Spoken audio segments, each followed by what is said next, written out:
Hello বন্ধুরা, সবাই কেমন আছো? আশা করি ভালো আছো। আমি একটুকু ভালো নেই, কারণ আমি আজ কদিন থেকে ভিডিও দিতে পারছি না। ভিডিও না দেওয়ার কারণটা হচ্ছে আমার ফোনটা পুরোপুরিভাবে খারাপ হয়ে গেছে।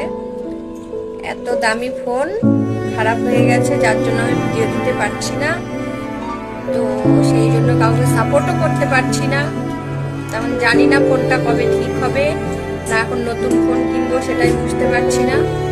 তো তোমরা প্লিজ একটু কমেন্টে বলো যে ফোনটা ঠিক করতে আমার 5,000 লাগবে। ঠিক আছে, 5,000 টাকা লাগবে ফোনটা ঠিক করতে। আমি ভাবছি ফোন ঠিক না করে আমি একটা নতুন ফোনই কিনে নেব। তো কি করব তোমরা সেটা প্লিজ একটু কমেন্ট করে জানাও, আর তোমরা আমাকে সাপোর্ট করো। আর এখন যে ভিডিওটা আমি আপলোড করছি এটা হচ্ছে আমার মায়ের ফোন। আমার ফোন ঠিক হয়ে গেলে বা ফোন কিনে নিলে তখন আমি আবার মাকে দিয়ে দেবো। তো সবাই ভালোভাবে ভিডিও করো, ভালো থেকো।